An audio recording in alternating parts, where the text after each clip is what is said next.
सर्व मंगल मांगल्ये शिवे सर्वार्थ साधिके शरण्ये त्र्यंबके गौरी नारायणी नमोस्तुते।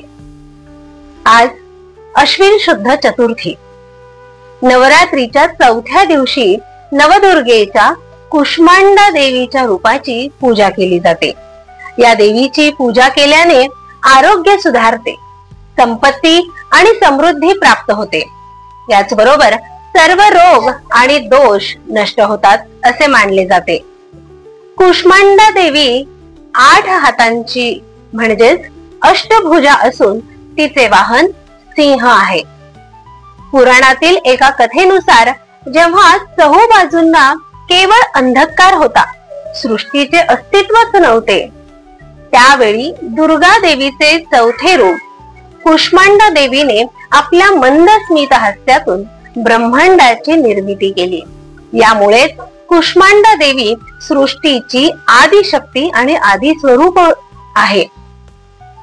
नवरात्रोत्सव 2025 जागर भारतातील स्वातंत्र्योत्तर काळातील कर्तृत्ववान स्त्रियांचा जागर भारतातील स्वातंत्र्योत्तर काळातील कर्तृत्ववान स्त्रियांचा या उपक्रमातील आजची ही चौथी माळ मी अर्पण करते आहे भारताच्या पहिल्या महिला राष्ट्रपती प्रतिभाताई पाटील यांना।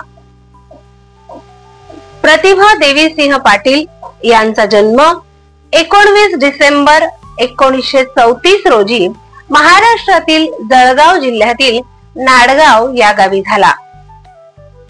प्रतिभाताईंच्या वयाच्या 10व्या वर्षी त्यांच्या आईंचे निधन झाले। त्यानंतर त्यांची व त्यांच्या भावंडांची जबाबदारी त्यांच्या मावशीने बासाहेब यांनी उचलली आणि त्यांच्यावर उत्तम संस्कार केले। प्रतिभाताईंचे बालपण जळगाव आणि चाळीसगाव येथे गेले। त्या सुट्ट्यांमध्ये आपल्या आजोळी म्हणजेच नाडगाव येथे जात असत। त्यांचे बालपण एका सुसंस्कृत कुटुंबात झाले। त्यांनी MJ कॉलेज जळगाव येथून MA ची पदवी घेतल्यानंतर मुंबईतील लॉ कॉलेज मधून LLB ची परीक्षा देऊन त्या वकील झाल्या। प्रतिभा पाटील यांनी आपल्या जीवनाची सुरुवात समाजकार्याने केली। पुढे गांधीवादी विचारसरणीमुळे त्या राजकारणातही सहभागी झाल्या।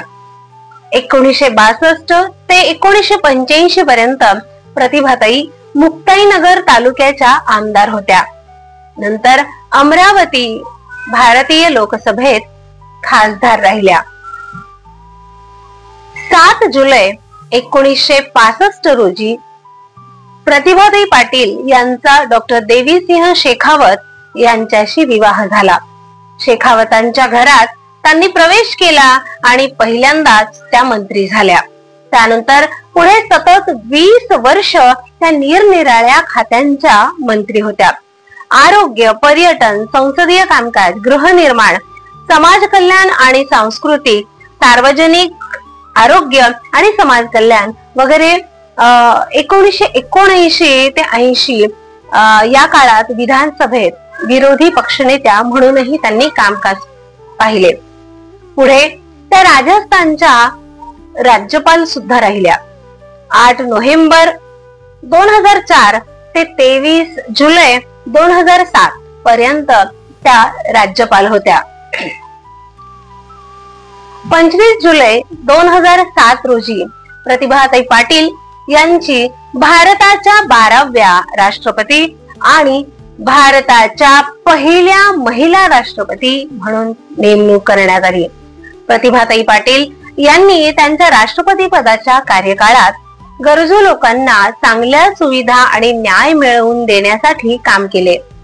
अनाथ आणि गरीब मुलांच्या कल्याणासाठी काम करणाऱ्या संस्थांमधील मुलांना राष्ट्रपती भवनात त्यांनी आमंत्रित केले आणि त्यांच्याशी संवाद साधून त्यांचे अनुभव जाणून घेतले।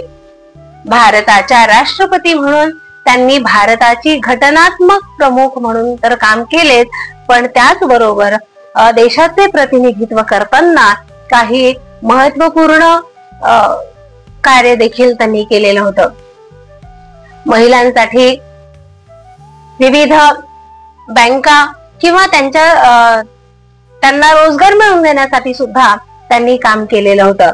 प्रतिभाताई पाटील एक वकील, सामाजिक कार्यकर्त्या, कुशल संघटक आणि प्रभावी प्रशासक म्हणून ओळखल्या जातात.